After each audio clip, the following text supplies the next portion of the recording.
అయినటువంటి అచ్చు అనేటటువంటి మిగిలిన ధాతువులు కానటువంటి అంగానికి నుమ్ అనే ఆగమం వస్తుంది.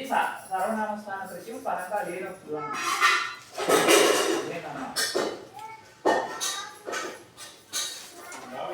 అలా కాకుండా ఇంకొకటి ఎలాగంటే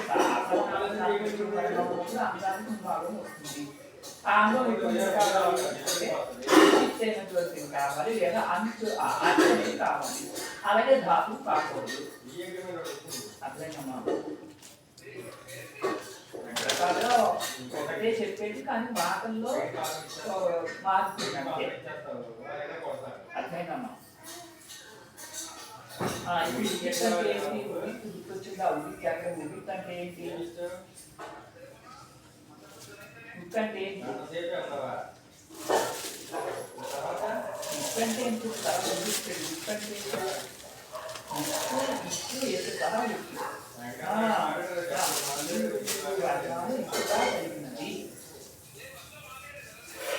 ఏంటి ఊళ్ళు అన్న విధంగా కలిపి ఏదైనా సాధారణంగా ప్రత్యేకాలు ఆగమాలు ఆదేశాలు ఇవన్నీ అన్నమాట. ఇలాంటి శత్రువు ప్రత్యేకం లాగా శత్రుశానక శత్రువు అనే ఆదేశం. ఈ శత్రువు అనే ఆదేశం అనేది అంటే శత్రువులో రుకారానికి ఉపదేశ కాబట్టి రు అనే ఇంటిగా ఉంది. రు అంటే ఊపు ప్రచారంలో వాడిని కాబట్టి ఈ శత్రువు అనేది ముగిస్తాయి.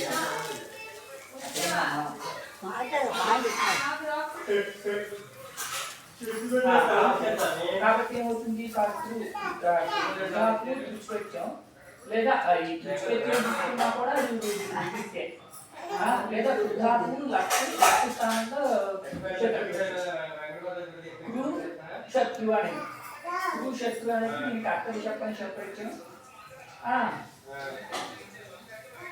దానికి శత్రుత్యం వస్తుంటే దాన్ని బాధిస్తూ ఈ సూత్రం తనాలు కుంచే ఊకరణ ప్రత్యయం. ఊకరణ ప్రత్యయం ఇంకా చాలా జరిగిన తర్వాత ఉత్పత్తన అవుతుందన్నమాట.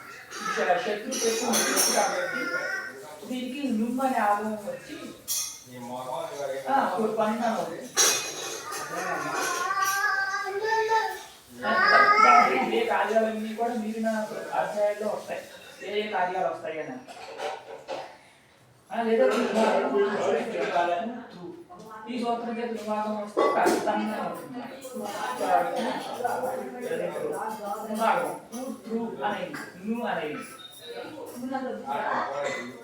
మిగిలిన ప్రక్రియ అంతా పైకి సూత్రాలు అంటే శత్రు ప్రత్యయం కానీ ప్రత్యయం కానీ ప్రత్యయం కానీ ఈ బుద్ధి ప్రత్యయాల కంటే లేనప్పుడు అనే ఆగం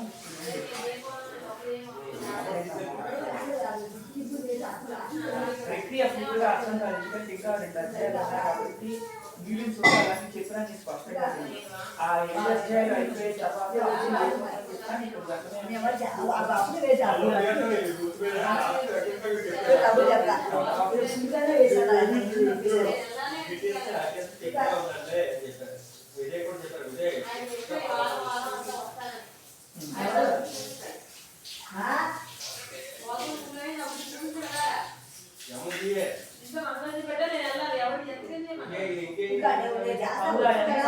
పేరు లేదు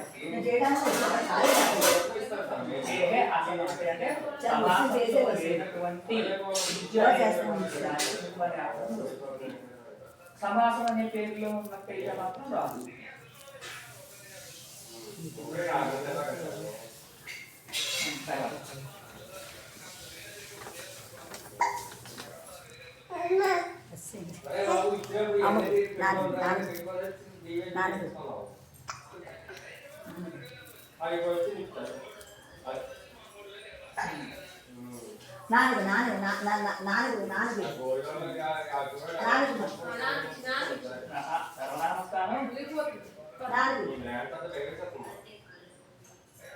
సర్వనామస్థానం వచ్చేవాళ్ళు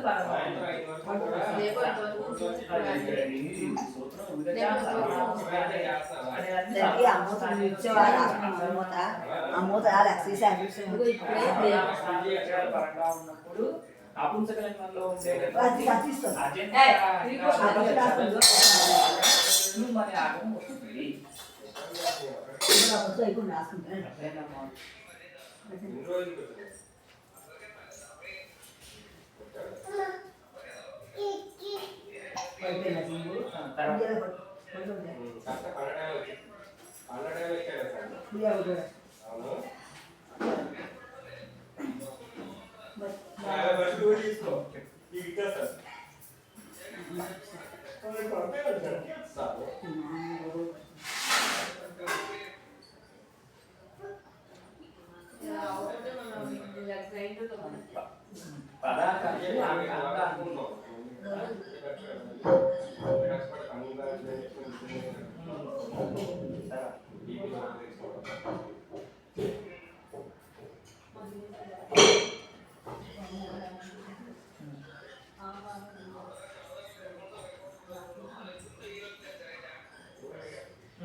గాలవస్య గాలంలో వైయాకరణంలో అభిప్రాయంలో గాలవ మతంలో గాలవ మతం ఏమవుతుంది తృతీయాదిషు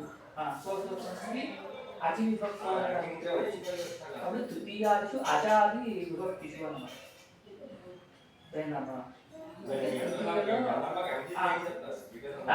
దాలో ఆకారం చుట్టూ చతుర్థ కవచంలో నే నసి నస్సు ఓసు ఆము నీ ఓసు ఇవన్నీ ఆచార్యులు వచ్చాయి.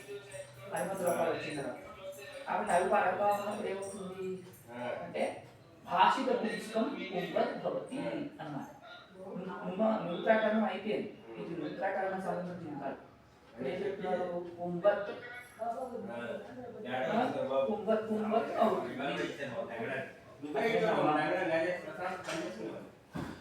ఇంతకుముందు మనకి స్త్రీయా కుంభత్ భాష పురస్కారాన్ని సమానాధికారాన్ని అక్కడ ఒక కుంభం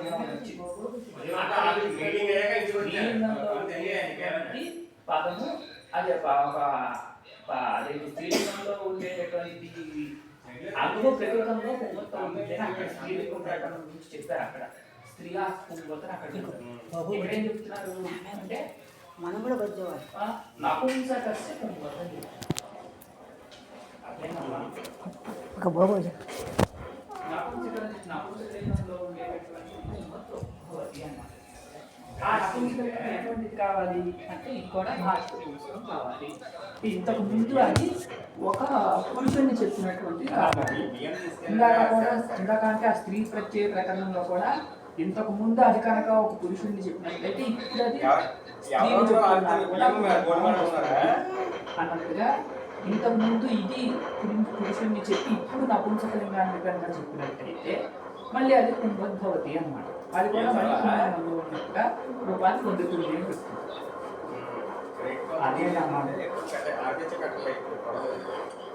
దానికి దీనికి తేడా ఏంటంటే దాంట్లో కేవలం సమాసంలోని వృత్తుల్లోని రచలాది ప్రాకృతిష్ట అనేది సమాసాల్లోని వృత్తుల్లోని చెప్పారు. ఇది ఎక్కడ చెప్తున్నారు తృతీయాది ప్రత్యాది పరంగా ఉంది. మిగిలిన అన్ని చోట్ల కాదు, కేవలం తృతీయ అంటే టాప్యాం చేస్తుంది నేత్యాం చేస్తుంది మొదలైనటువంటి తృతీయ చతుర్థి ప్రత్యయాలు ఉన్నప్పుడు మాత్రమే చెప్తుంది.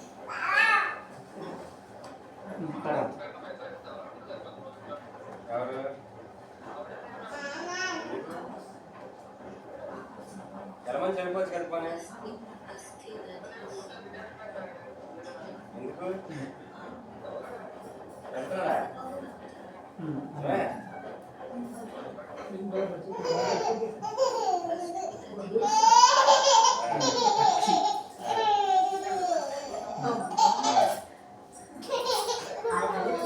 అనేటటువంటి వాటికి అక్షణ ఇవి స్థానం స్థానులు అక్షణాం అక్షుణాం అని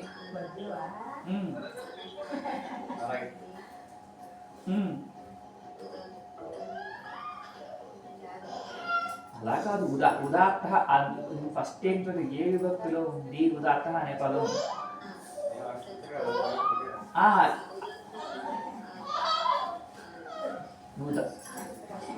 మళ్ళీ మళ్ళీ చెప్పు.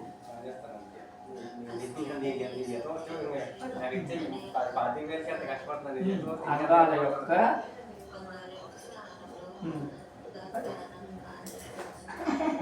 ఉదాత్తమైన ఆనందాదేశంగా వస్తుంది. ఉదాత్తానం అంటే సంస్కృత సమాసం అయిపోయింది. తెలుగులో చెప్పాలంటే ఉదాత్తమైన ఆనందం అంటే అది తెలుగులో చెప్పండి. అదేనమ్మా, రెండు ప్రథమ విభక్తిలో ఉంటే ఆ రెండు విశేషాలు అవుతాయి. 99%. ఆ 1% అవుదు, ఆ 1% అన్నప్పుడు ఎక్కడ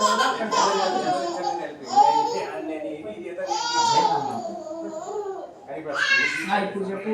అస్థి దధి అనేటటువంటి స్థానంలో అలం వస్తుంది అంటే అది సర్వాదేశంగా వస్తుందా అంత్యాదేశంగా వస్తుంది?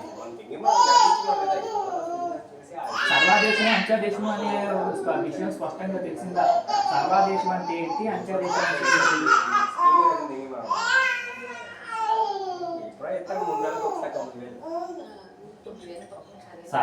ఈ అనంగాదేశం సర్వాదేశమా అంత్యాదేశమా?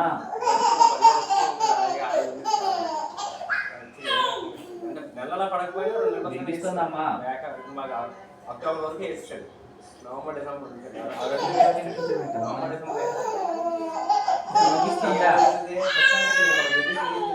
ఈ అనంగాదేశం సర్వాదేశమా అంత్యాదేశమా?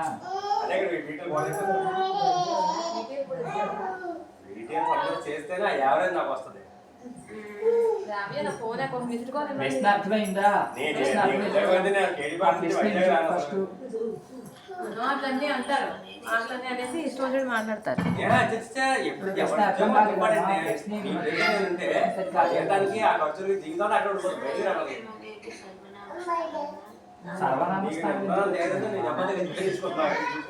అనంగాదేశం సర్వాదేశమా అంత్యాదేశమా అనేది ప్రశ్న. ప్రశ్న అర్థమైందా?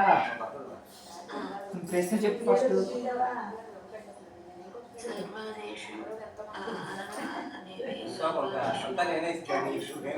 ప్రశ్న స్పష్టంగా తెలిసిందా? సర్వాదేశం అంటే ఏంటి, అంత్యాదేశం అంటే ఏంటి?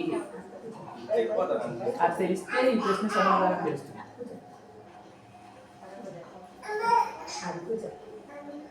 సర్వాదేశం అంటే ఏంటి అంటే ఆ స్థానంలో ఎన్ని వర్ణాలు ఉన్నాయో అన్ని వర్ణాల స్థానంలోనూ వస్తే అది సర్వాదేశం. సర్వస్య ఆదేశ సర్వాదేశ. సర్వస్య అంటే ఏంటి? మొత్తానికి. మొత్తం అంటే ఏంటి? స్థాని సంపూర్ణానికి. స్థాని అవు అది సర్వాదేశం. అంత్యాదేశం అంటే ఏంటి? అంత్యమైనటువంటి వర్ణానికి వచ్చే ఆదేశం అంత్యాదేశం. సర్వాదేశం అంటే ఏంటి, అంత్యాదేశం ఏంటి అర్థమైందా?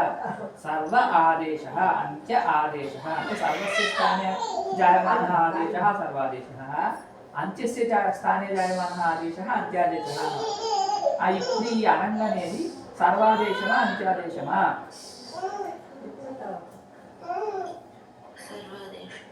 ఎందుకని?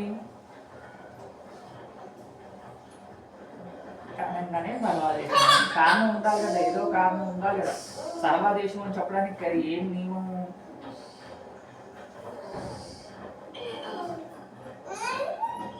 మొదటి పాదం గుర్తురావాలి మీకు. అనేకాల్షిత్ సర్వస్య. అనేకాల్ ఆదేశ సర్వస్య స్థానే భవతి. అంటే ఆదేశం ఎక్కడైతే అనేకాళ్ళు కలిగినది అవుతుందో. అనేకాళ్ళు అంటే ఏంటి? అల్లంటే ఏంటి? అల్లు ప్రత్యాహారంలో అన్నాయి ఏమున్నాయి?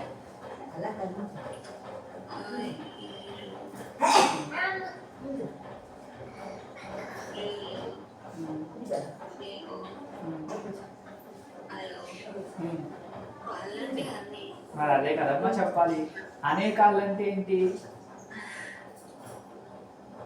అనేకాలు అంటే అనేకమైనటువంటి అల్లులు, ఎక్కువ అల్లులు అన్నమాట. ఎక్కువ అంటే ఒకటి కంటే ఎక్కువ. అంటే ఏ ఆదేశంలోనైతే ఒకటి కంటే ఎక్కువ అల్లులు ఉంటాయో ఆ ఆదేశం అనేది సర్వం యొక్క స్థానంలో వస్తుంది. అంటే మొత్తం స్థానం యొక్క స్థానంలో వస్తుంది. అదేనమ్మా.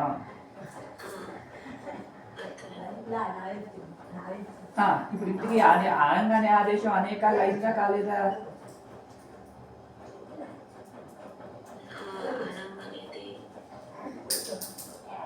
అనంగానే దాంట్లో ఎన్ని అల్లులు ఉన్నాయి? లెక్కెట్టు.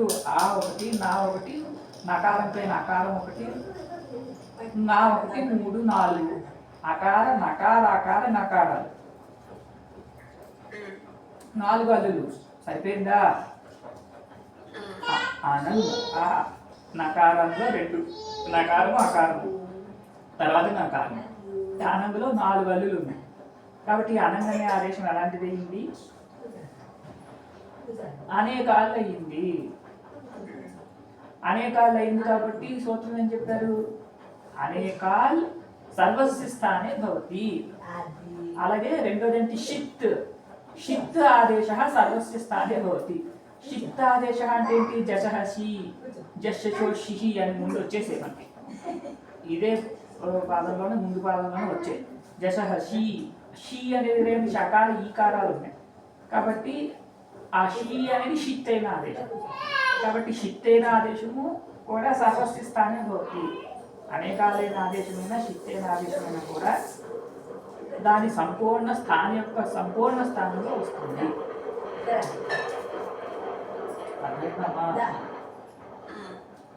అనేకాల ఆదేశం ఇప్పుడు ఈ అనంగ అనేది అనేకాలు అయింది కాబట్టి ఈ అనంగ అనే ఆదేశం అస్థి అనే సంపూర్ణ స్థానంలో వస్తుందా రాదా? వస్తుందా రాదా? వస్తుంది కదా, రావాలి. కానీ రాదు. ఎందుకని రాదు? నిత్య అని అక్కడ ఇంకో సూత్రం చెప్పారు. నిత్య సూత్రం గుర్తుందా? ఇవన్నీ అక్కడ చదివి ఇక్కడ మనం అర్థం చేసుకోవాలి. నిత్య అనే దానికి అర్థం ఏంటి?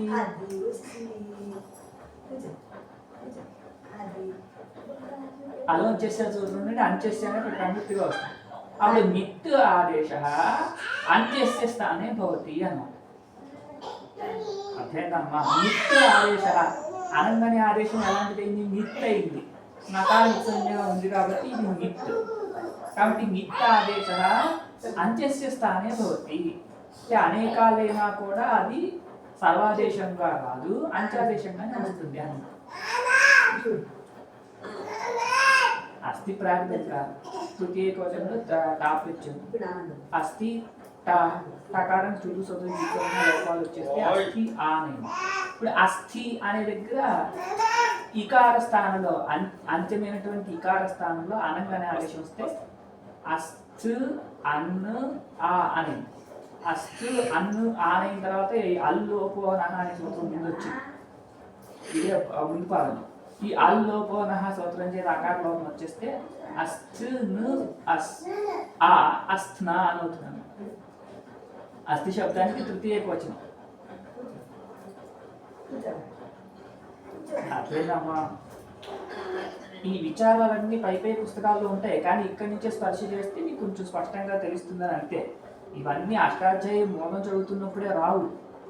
కాకపోతే ఆ ముందు చదివిన పాదాలన్నీ కూడా పెట్టి మనం అన్వయం చేసుకుంటూ వెళ్తే తర్వాత కష్టం అనిపించింది. అందుకని ఇదంతా చెప్పేది. తర్వాత ఇంటికి సూత్రం తెలిసిందా? అస్థి దధి మొదలైనటువంటి వాటి యొక్క అంత్యమైనటువంటి ఇకార స్థానంలో అనంగ అనే ఆదేశం వస్తుంది. అజాది విభక్తి పరంగా ఉంటుంది.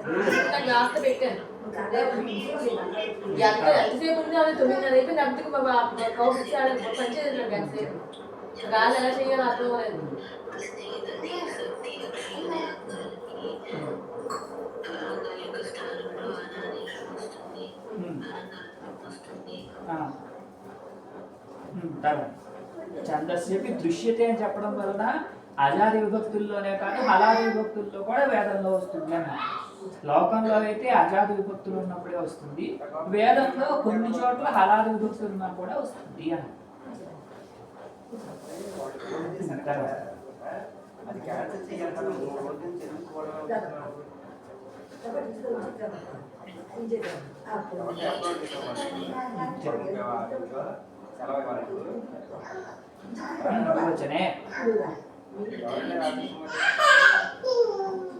వివచన సంజ్ఞటువంటి అజాది ప్రత్యయం పరంగా ఉన్నప్పుడు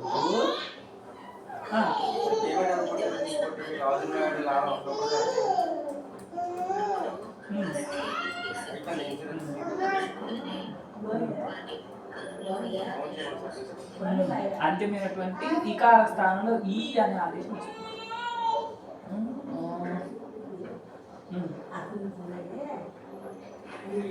అది కూడా ఛందసి అని.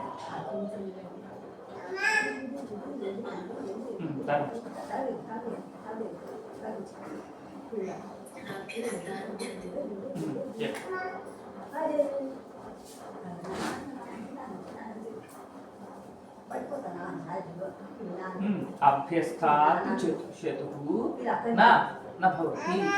అభ్యస్త అభ్యస్త అంటే ఏంటో చింత ఉభయ అభ్యస్తం అంటే ద్విత్వం రావడం వల్ల వచ్చే రెండింటికి అభ్యస్తం అనే పేరు. ఇప్పుడు అభ్యస్తం అభ్యస్తం అంటే ఏంటి? ఉభయ అభ్యస్తం. ద్విత్వం రావడం వల్ల రెండు వచ్చినప్పుడు అన్నమాట. ఏంటి జుహోత్యాదుల్లో దాధాతువు కంటే లిట్టు లేదా శత్రు ఏం చెప్పినా దా శత్రు. ఈ శత్రు ప్రత్యయం చేసిన తర్వాత ఇది కర్తరి చెప్పని శత్రు దాని జుహోత్యాది స్నువు అనే సూత్రం చేస్తే స్నువు అంటే ప్రత్యాదర్శనం. దానికి ఈ స్టవ్ అనే సూత్రం చేత ద్విత్వం వస్తుంది.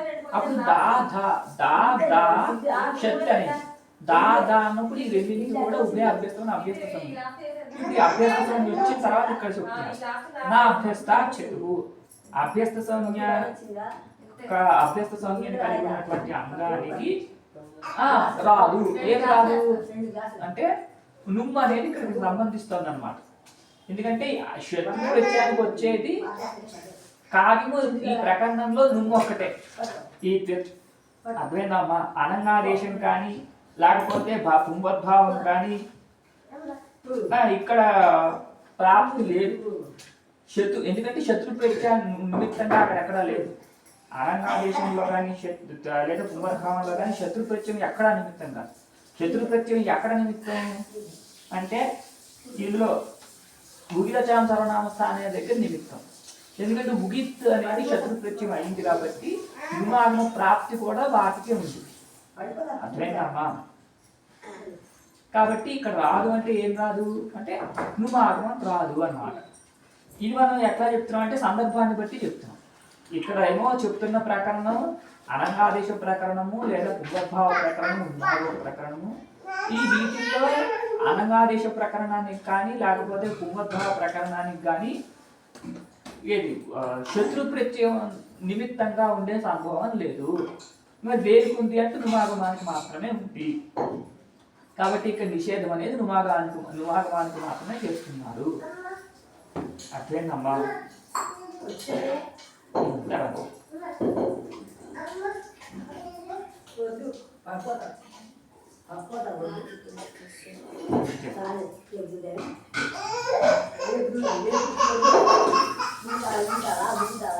నపుంసకలింగంలో అంగానికి ఆ అభ్యస్తక సంగీతంగా ఉన్నట్లయితే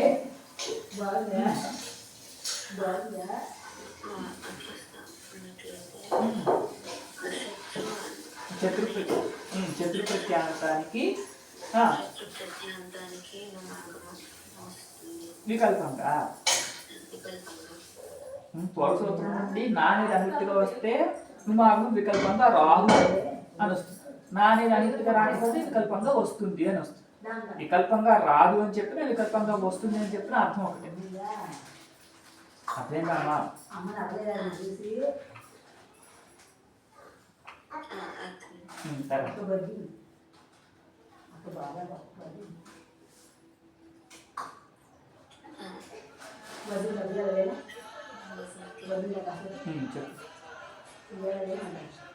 ఇంకో సూత్రం ఉందమ్మా ఆచి అత్యోగం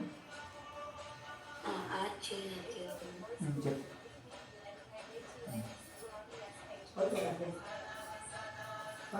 అనుతి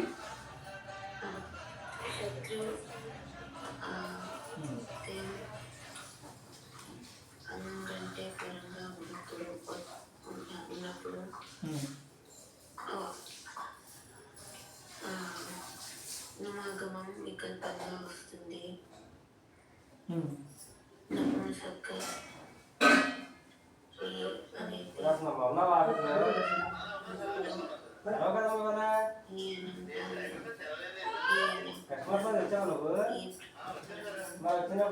మళ్ళీ చెప్పాను కదా మరి చెప్తున్నా అమ్మరావు చెప్పాడు నీకు అడుగు భాగం చేసి ఆర్ట్ షీనత్యోహో ఆర్ట్ షీనత్యోహో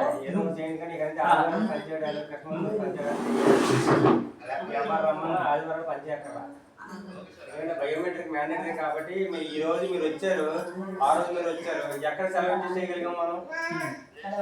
బయోమెట్రిక్ ఉంటే కానీ జీతం రాదు.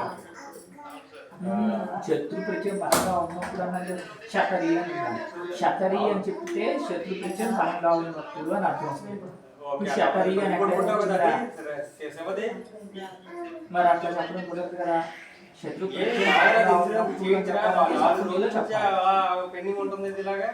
శత్రు ప్రత్యానికి సప్తమి శతరి అలా లేదు కదా. మరి ఇక్కడ సప్తమి ఏముంది అంటే శీనద్యోగం అనే సప్తమి. గౌర్యాః గౌరీషు అనేది గౌర్యోహో అనే రెండు షష్ఠీలోను సప్తమిలోనూ ఉన్నాయి. ఇక్కడ క్షీణద్యోహం అనేది కూడా షష్ఠీలోని సప్తమిలో రెండులో ఉంటుంది. కానీ ప్రకృతంలో క్షీణద్ని శబ్దం సప్తమిలోని షష్ఠీలో రెండులో ఉన్నప్పుడు ప్రకృతంలో మాత్రం సప్తమిలోనే ఉంది అని నిశ్చయం. అప్పుడు నిమిత్తంగా అవుతుంది సప్తమి ఉంటాం కాబట్టి. అప్పుడేంటి క్షీణది షీ అనేది కానీ నది అనేది పరంగా ఉన్నప్పుడు అని అర్థం వచ్చింది. అర్థమైందమ్మా?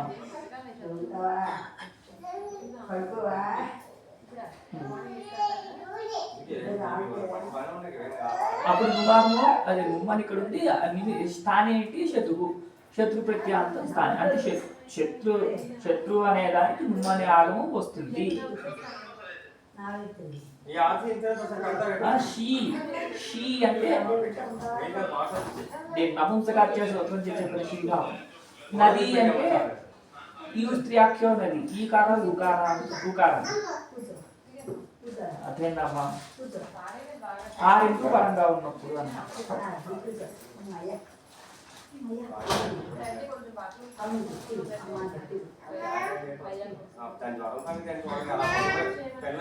అంగస్య అనే దాని పరంగా వచ్చింది. ఇక్కడ ఆర్త్ అని ఉన్నది. అంగస్య అనేది కూడా ఆర్త్ అనే దాన్ని బట్టి పశ్చిమిగా మారింది. అప్పుడు అవర్ణాంత అవంగార్త్ అని. అప్పుడు అవర్ణాంతమైనటువంటి అర్థం ప్రత్యయ పరంగా ఉన్నటువంటి శత్రువు అనే దానికి నుమ్మ అనే ఆగమం కల్పనగా వస్తుంది. షీ కానీ లేదా నదీ కానీ పరంగా వస్తుంది అని అర్థం.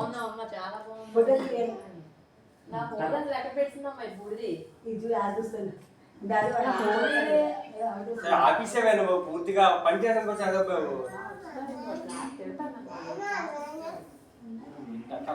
నాలుగు ఇచ్చి అలాగని పట్టుకోరాగా గ్రీన్ రావాలి.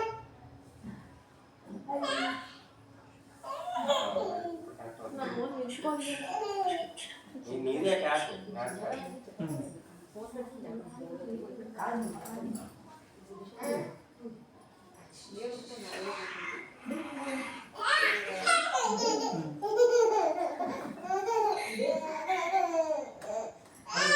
పడుకోవట్లేదు అమ్మ చెప్తాను. పడుకోలేదు ఎందుకు తెలిసిపోయి చూసింది పడుకుంది.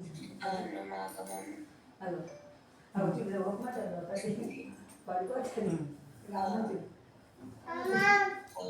అంటే కూడా గొడవ కాదు బాగా బాగా అమ్మది అది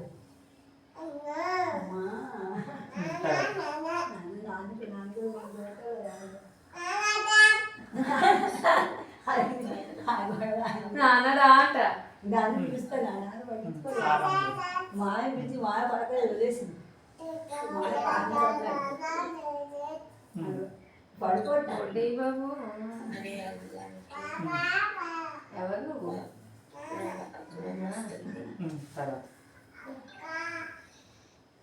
అక్కడ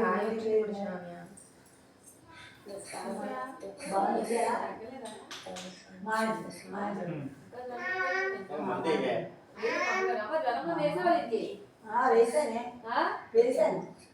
వాడు మేడం పెట్టాను చూడు. చూడు అక్కడ దాని ఆలోచన పెట్టాను చూడు.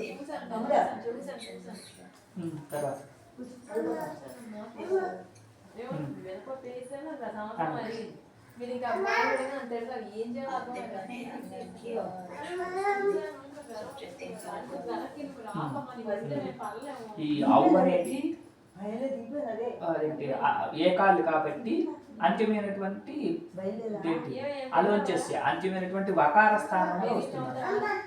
అది మధ్యలో అదేనమ్మా.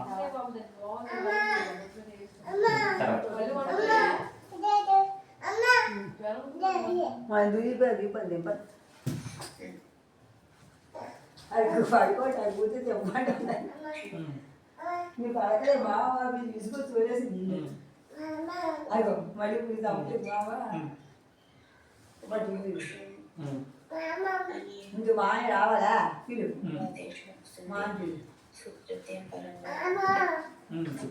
ఆదేశం ఏంటి? ఊరుతున్నా చూడు ఆర్ట్ దీర్ఘాకారం. తర్వాత ఎంత హ్యాపీగా చేస్తాను.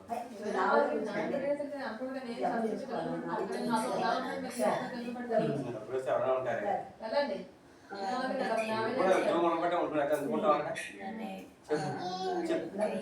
జోగం కోసం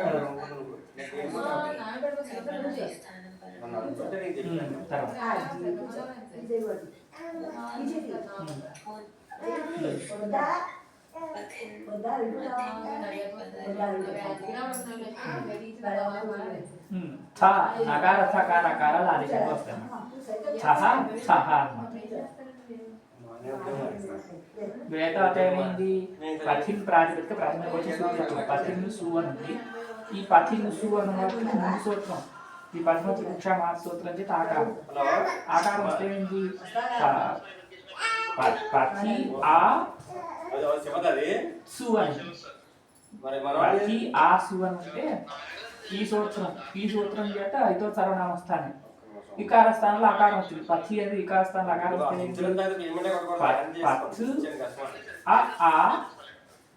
సు అని అర్థమేనమ్మా. పథ్ ఆ అనే ఈ సముదాయానికి ఈ సూత్రం చేత థా అని ఆదేశం. అప్పుడు పంథ్ ఆ సు పంథాస్ సకారం వచ్చేసి పంథాహ అని అయిపోతుంది.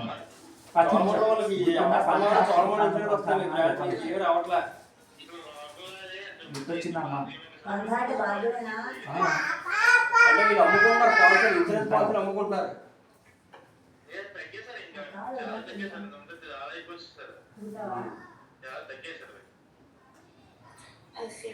ఎన్ఎస్ఐ అయిందా? ఎంతవరకు ఉంటారు ఆఫీస్లో? 5:30 కంప్లీట్ వెళ్ళిపో. తెలుసుకో ఇబ్బంది ఏముంది?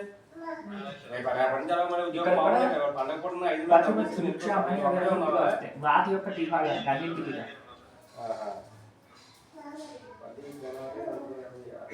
మీటింగ్ శ్రీనివాస లేదా?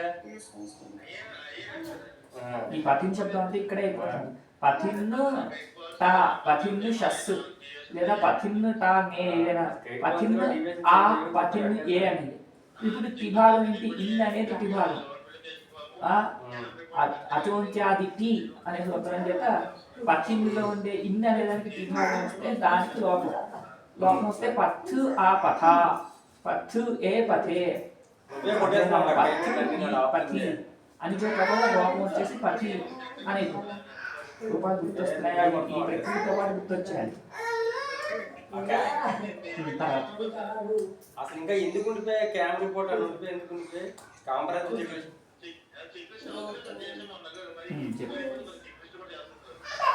ఇంకా బ్రాంచ్ లో పంపించకుండా సర్వనామస్థానే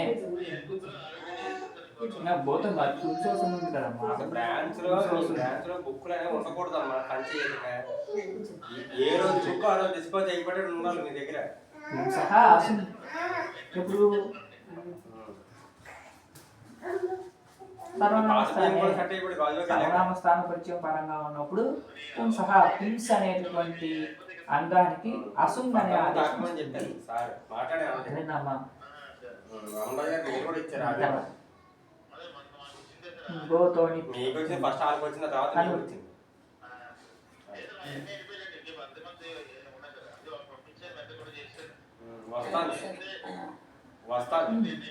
వస్తాను ఈ వీక్లో వస్తాను మీ దగ్గరికి. అప్పుడు ఇక్కడ ఏం చెప్తున్నారు? గోతః సర్వనామస్థానే నిత్ భవతి అని చెప్తాను. నిత్ నిత్ అంటే ఏంటి? ను ఇత్ ఎసిటత్ నిత్ అంటే నకారం ఇత్సంజ్ఞగా కలిగినది. ఏది నకారం ఇత్సంజ్ఞగా కలిగిందంటే సర్వనామస్థాన ప్రత్యయం అన్నమాట. సర్వనామస్థాన ప్రత్యయాలు అంటే సుయోజ సమ్మౌట్ అనే ప్రత్యయాలు. వీటికి ఎక్కడా కూడా షకార విత్సంజ్ఞగా లేదు. సుయోజ సమ్మౌట్లో అదే నకారం లేదు. అర్థమైందమ్మా? సుయోజ సమ్మౌట్ ప్రత్యయాలు వీటిల్లో ను అనేదే లేదు. కాబట్టి ఇవేమి నిత్తులు కాదు. నిత్తులు కాకపోవడం వల్ల ఈ వృద్ధులు ఏమి రావట్లేదు అన్నమాట. గుణవృద్ధులు రావాలంటే నిత్యం నిమిత్తంగా చెప్పారు. అవి పైన వచ్చేస్తాయి. ఆ గుణ ప్రకరణం వృద్ధి ప్రకరణం పైన వస్తాయి. వృద్ధి కానీ గుణం కావాలి కానీ రావాలంటే అది నిత్ కానీ నిత్ కానీ కావాలి.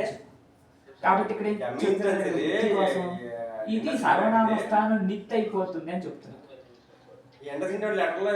సర్వనామస్థానం ఉంటే సుయోజ సమ్మౌట్ ప్రత్యయం. ఇవి నిత్యులు అయిపోతే పైన చెప్పే సూత్రాలు వచ్చేస్తుంది. గో ప్రాతిపదిక ప్రథమిక గో సు అనేది. ఇప్పుడు ఈ సూత్రం చేత నిత్వద్భావం చెప్పేశారు. అంటే నిత్వం చెప్పారు. నిత్వం చెప్తే ఇక్కడ నువ్వు అనేది ఉన్నప్పుడు ఏ కార్యం వస్తుందో ఆ కార్యం ఇక్కడ కూడా వస్తుంది అని చెప్తున్నారు. నువ్వు ఉన్నప్పుడు వచ్చే కార్యం ఏంటి అంటే వృద్ధి. ఆ వృద్ధి ఇక్కడ కూడా వస్తుంది. అప్పుడు గో అనే దగ్గర ఓకారానికి వృద్ధి వచ్చి గౌ అని అయిపోతుంది. అర్థమైందమ్మా? గౌహు గావో గావ అన్ని చోట్ల కూడా ఈ వృద్ధి ఆవాదేశాలు.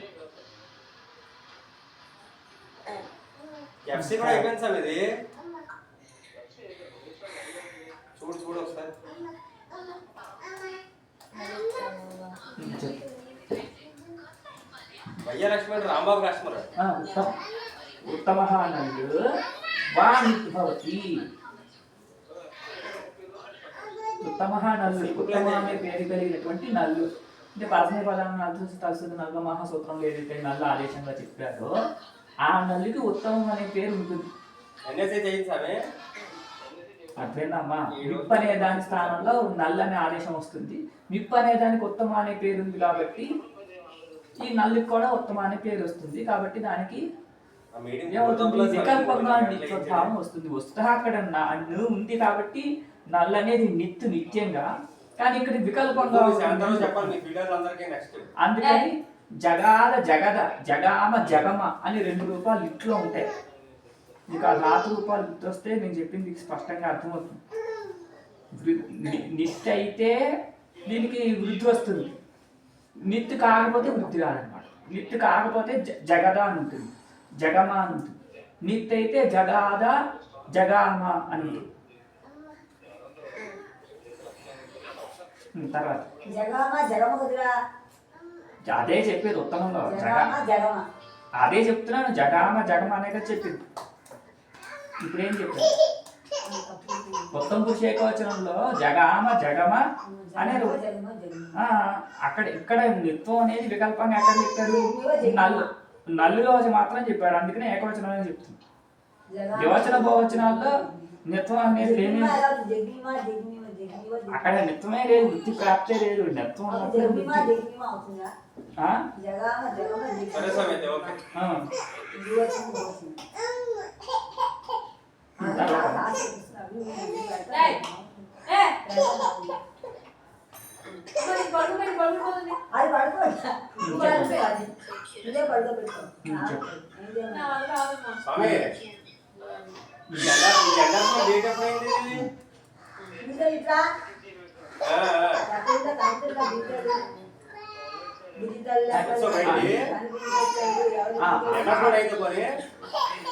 అదే 15 తారీఖైనా 10 తారీఖైనా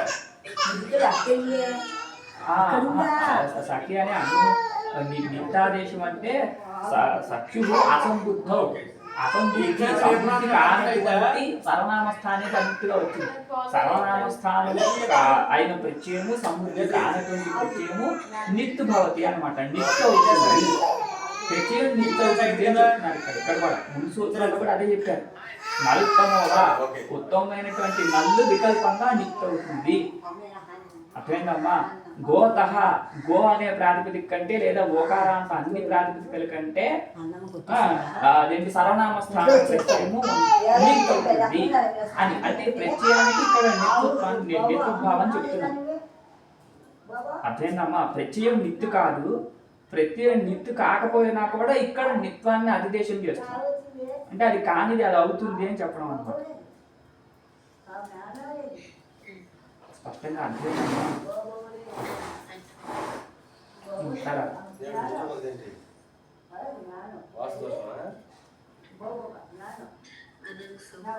చెప్పు.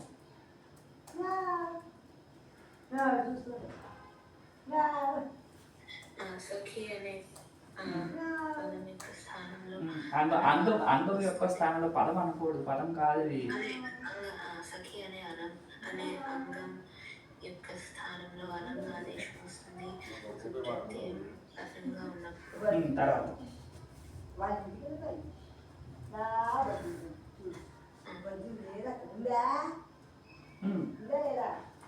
పురుషనస్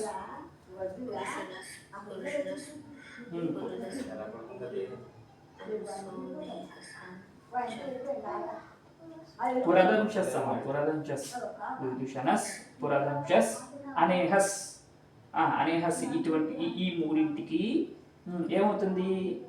అనంగానే ఆదేశం వస్తుంది సుప్రత్యయం పరంగా ఉన్నప్పుడు. అదేనమ్మా? వృత్ వృత్ అంటే రుకారాంతాలన్నింటికి కూడా అనంగానే ఆదేశం వస్తుంది. అలాగే ఈ ఉషనస్సు పురదంశస్సు అనేహస్సు ఇవన్నీ సకారాంతాలు. ఈ సకారాంతాలకు కూడా అనంగానే ఆదేశం వస్తుంది. ఎప్పుడు అంటే అసంబుద్ధ సుప్రత్యయం పరంగా ఉన్నప్పుడు, దానికి సంబుద్ధి అనే పేరు లేకుండా ఉన్నప్పుడు. తర్వాత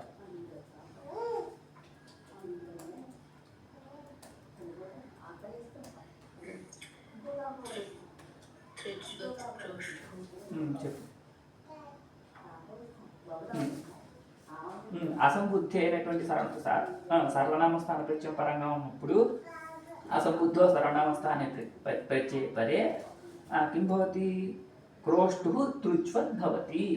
క్రోష్టు అనే ఉకారాంత అంగము తృజ్వత్ అంటే తృజంతమైనదిగా అవుతుంది. అంటే రుకారాంతం అవుతుంది అన్నమాట. అర్థమైందమ్మా? అది వస్తుతః ఉకారాంతం క్రోష్టు అని. కానీ ఇది అసంబుద్ధి సర్వనామ స్థాన ప్రత్యయాల పరంగా ఉంటే అది రుకారాంతంగా మారిపోతుంది అన్నమాట. అందుకని నువ్వు క్రోష్టు శబ్దం చదివితే ఆ క్రోష్టు శబ్దంలో రుకారాంత రెండు రూపాలు ఇస్తారు. అవి నీకు గుర్తుందో లేదా? అప్పుడు చదివో క్రోష్టు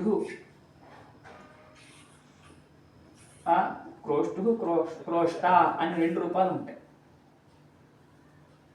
ఉకారాంతంగాను అలాగే రుకారాంతంగా కూడా ఉంటుంది.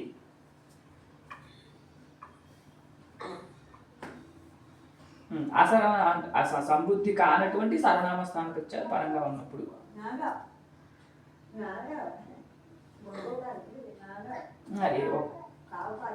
ఇక్కడ వికల్పం చెప్పలేదమ్మా, నిత్యంగా చెప్తున్నాను. ఉకారాంతం ప్రాతిపదిక, కానీ అది నిత్యం రుకారాంతంగా అవుతుంది. ఉకారాంత రూపాలు ఉండవు. ఎక్కడ సర్వనామ స్థానాల్లో, ఇక్కడ అసర్వనామ స్థానాల్లో వికల్పం చెప్తారు. పైన భాష తృతీయాదిష్వచి అని పైన వికల్పం, అంటే తృతీయాది విభక్తుల్లో వికల్పము తృతీయ వరకు నిత్యం అన్నమాట. ఈ తృజ్వద్భావం అనేది తృతీయ విభక్తుల నుండి మొదలుకొని వికల్పంగా వస్తుంది అని పైన సూత్రం చెప్తారు. విభాష తృతీయాదిష్వచి అని పైన చెప్తారు.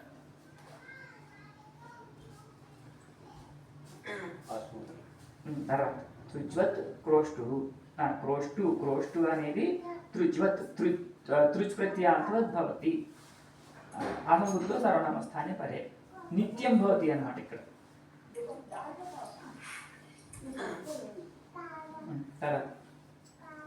తర్వాత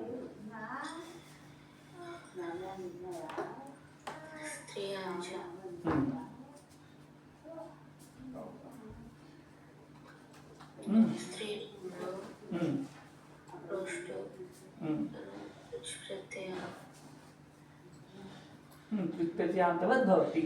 స్త్రీలింగంలో కూడా క్రోష్టు ఇది ఉకారాంత శబ్ద స్త్రియాంచ తృజంత భవతి అన్నమాట.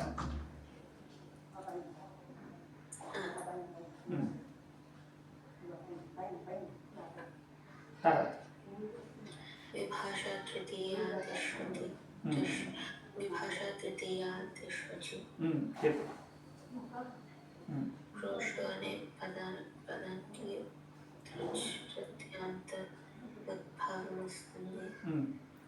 అజాది విభక్తి తృతీయాది అజాది ప్రత్యయాలు పరంగా ఉన్నప్పుడు. తృతీయాది అజాది ప్రత్యయాలు పరంగా ఉన్నప్పుడు. తర్వాత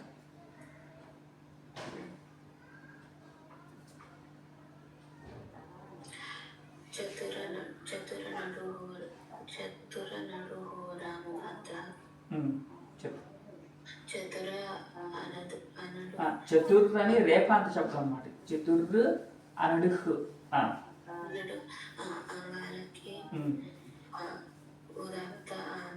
వస్తుంది. సర్వనామ స్థాన పరంగా ఉన్నప్పుడు. తర్వాత సంబుద్ధం చతుర్ అనడు వాళ్ళకి అనాగమం వస్తుంది. సుప్రత్యయం ఉన్నప్పుడు. సబుద్ధి అనే పేరు కలిగినటువంటి సుప్రత్యయం పరంగా ఉన్నప్పుడు. తర్వాత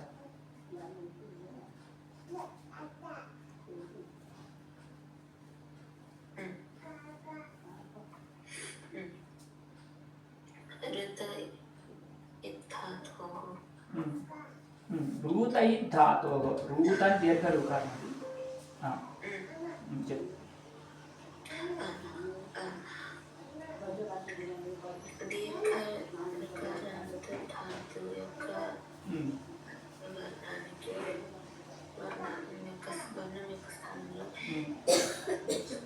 రస్వ ఈకారం వస్తుంది. దీర్ఘ రుకారం క్రూ శ్రూ మొదలైన దీర్ఘ రుకారం. వాటిల్లో ఉండే రూకారానికి ఈ అని వస్తుంది. ఇప్పుడు ఏమైంది? రూ అనేది అన్ను. రూ అనేది అన్ను. అన్నేనా కాదా? రూ అనేది దీర్ఘ రూకారం అనేది అన్ను. కాబట్టి ఈ దీర్ఘ రూకారం యొక్క స్థానంలో వచ్చేటటువంటి అన్ను ఏది? ఈ ఇకారం కూడా అన్ను. ఇకారం అన్నేనా కాదా? ఇకారం అన్ను, దీర్ఘ రూకారం కూడా అన్ను. కాబట్టి అదే దీర్ఘ రూకార స్థానంలో వచ్చేటటువంటి అన్ను ఇకారము ఏమవుతుంది? రపరహ రపరమంగా వస్తుంది. అంటే రా అనే దాన్ని వెంట పెట్టుకుని వస్తుంది అన్నమాట. ఊరన్ రపరహ అని అక్కడ సూత్రం చెప్పారు, గుర్తుందా? ఊరన్ రపరహ. ఊరన్ రపరహ అంటే అర్థం ఏంటి? ఉహు అన్ రపరో భవతి. ఉహు అంటే రుకారస్య స్థానే. ఆ రుకారం ఎటువంటిది? హ్రస్వం కావచ్చు, దీర్ఘం కావచ్చు. ఏదైనా హ్రస్వమైన దీర్ఘమైన ఏదైతే రుకారం ఉందో ఆ దాని యొక్క స్థానంలో వచ్చేటటువంటి అన్ను ఐవు వర్ణాలు రపరో భవతి అని అక్కడ చెప్తున్నాం.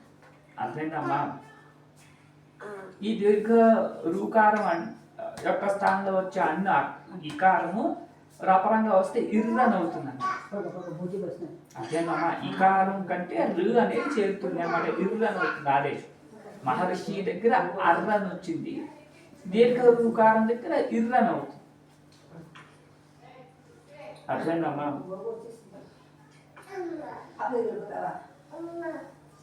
కిరతి అనే ఉదాహరణ. క్రూధాతు.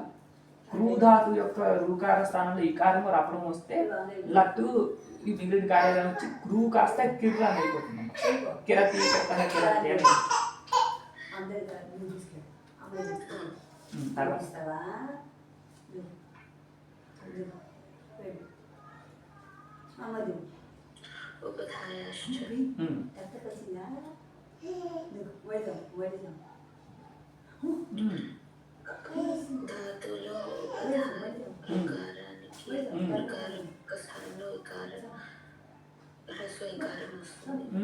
క్రూత సంశబ్దే ధాతు. క్రూత ధాతువులో క్రూత్ అనే ఆ క్రూతాలో అకారానికి అదేంటి ఉపదేశ జన్య కీర్తన లోపాలు వచ్చేస్తే క్రూత్ అని మిగిలింది ధాతు. ఈ క్రూత్ అనే ధాతు ఎలాంటిది ఏంటి అంటే దీర్ఘ రూకారం ఉపధగా ఉన్నది ధాతు అయింది. క్రూత్తులో అట్లేందమ్మా క్రూత్ ఆ రూకార స్థానంలో ఈ సూత్రం చేత హ్రస్వీకారం వస్తే కిర్త్ అని అవుతుంది. కిర్త్ మళ్ళీ దానికి ఈ హలిచ అనే సూత్రం ముందు వచ్చేసింది. ఆ సూత్రం దీర్ఘం వస్తే కీర్త్ మళ్ళీ అవుతుంది అనమాట. అప్పుడు కీర్తి మరి 2 రూపాయలు ఇట్లా సిద్ధిస్తాయి. క్రోత ధాతువుకి ఈ తిన్ ప్రత్యయం వస్తే కీర్తి అని అవుతుంది అన్నమాట. అర్థమైందమ్మా? తర్వాత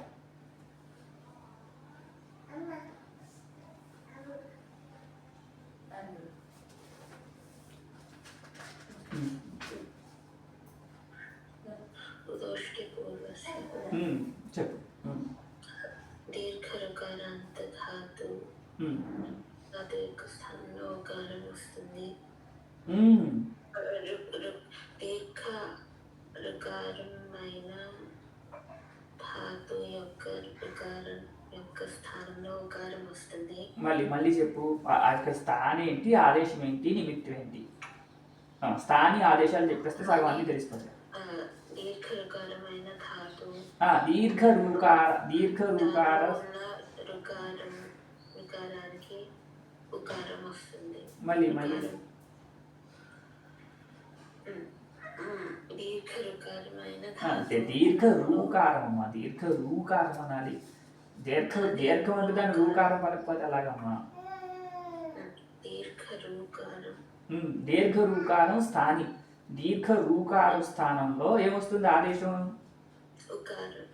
ఉత్తు హ్రస్వ ఉకారం వస్తుంది. ఉత్తు అన్నారు కాబట్టి ఆ దీర్ఘ రూకారం కలిగినటువంటి ధాతు ఎలాంటిది కావాలి? ఓష్ట్యపూర్వస్య. ఓష్ట్యం అంటే ఏంటి? ఓష్టయోహ భావం ఓష్ట్యం. ఓష్టయోహ భావం అమ్మ తదితర అయిపోయాయి కదా. ఓష్టయోహ భావం అంటే ఏంటి? ఓష్టాలు అంటే పెదాలు. ఆ ఏ వర్ణాలు పెదాలతో కలుపుతాయి అవి నీకు అవి గుర్తు రావాలి. ఆ చెక్క ఈ పప్పమాలు ముందు ఉండి తర్వాత దీర్ఘ రూకారం కనుక ఉన్నట్లయితే దాని యొక్క రూకారం యొక్క స్థానంలో ఊ వస్తుంది. అదేనమ్మా పూర్ణం, పూర్తి మొదలైనటువంటి ఇట్లా సిద్ధిస్తాయి. అక్కడ ప్రూధాతు, ఈ ప్రూధాతువులో రూకారానికి ఉకారం వస్తుంది, పుర్ అని అవుతుంది. మళ్ళీ దానికి ఉకారానికి దీర్ఘం వస్తే పూర్ అని అవుతుంది అన్నమాట. తర్వాత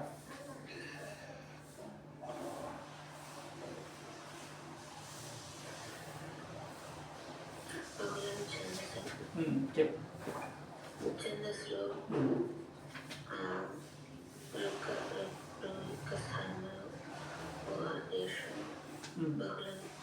బహుళంగా వస్తుంది. చివరి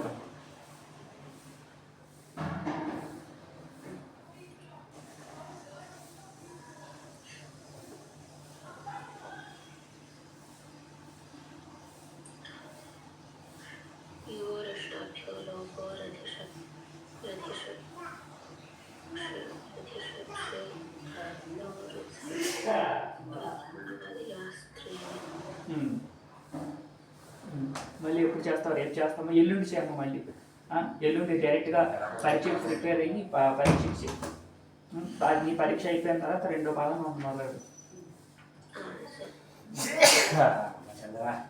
ఓకే. ఒకవేళ నువ్వు ఎల్లుండి మెసేజ్ పెట్టి నేను చూడకపోతే మళ్ళీ ఫోన్ చేయి.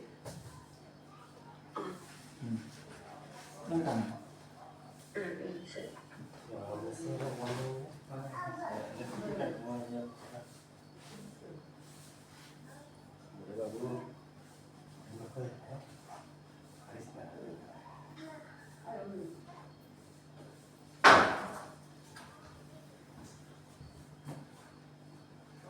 నువ్వు